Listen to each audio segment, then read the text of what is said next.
6 నెలలుగా సైలెంట్‌గా ఉండి ఇప్పుడు గతాన్ని ఎందుకు తవ్వుతూ మళ్ళీ నా జీవితాన్ని పాడు చేయాలనుకుంటున్నారు అంటూ అంకిత గారు ఎమోషనల్‌గా ఒక పోస్ట్‌నైతే చేయడం జరిగింది.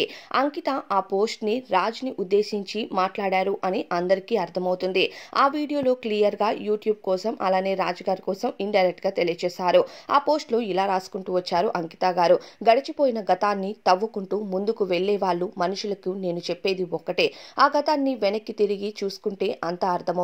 ఎవరు ఏంటి అనేది అన్నీ తెలిసి జీవితంలోకి వస్తారు. తరువాత మమ్మల్ని బ్లేమ్ చేయడానికి ప్రయత్నిస్తారు. చట్టం ఎవరికి చుట్టం కాదు. దయచేసి నా పేరు మెన్షన్ చేయకపోయినా ఆ గతం నాతో ముడిపడి ఉండటం వల్ల నేను మాట్లాడాల్సి వస్తుంది. దయచేసి ఇప్పటికైనా నా పేరుని వాడకుండా ఉంటే చాలా మంచిది అంటూ అంకిత గారు రాజ్ గారికి ఇండైరెక్ట్ గా ఇక తన పేరుని గాని గతాన్ని గాని తవ్వకపోతే మంచిది అంటూ క్లారిటీ ఇచ్చారు. విడిపోయి 6 నెలలు గడిచింది. ఇప్పుడు ఎవరి లైఫ్స్ లో వారు హ్యాపీగా ఉన్నాము. సో మీ లైఫ్ లో మీరు హ్యాపీగా ఉండండి. నా లైఫ్లో నేను హ్యాపీగా ఉంటాను.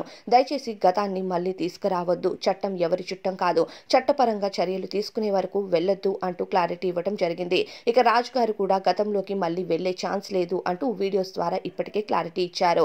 అయితే ఇక అంకిత గారు కూడా ఆమె వెడ్డింగ్ కి సంబంధించిన పూర్తి వీడియోని ఆమె ఛానల్లో రిలీజ్ చేశారు. అయితే ఆమె జీవితం ఇకపైన ఎలా ఉండబోతుంది అనే క్లారిటీ అయితే ఇచ్చారు. ఎవరైనా ఆ వీడియో చూడకపోయి ఉంటే అంకిత గారి ఛానల్కి వెళ్ళి తప్పకుండా చూడండి.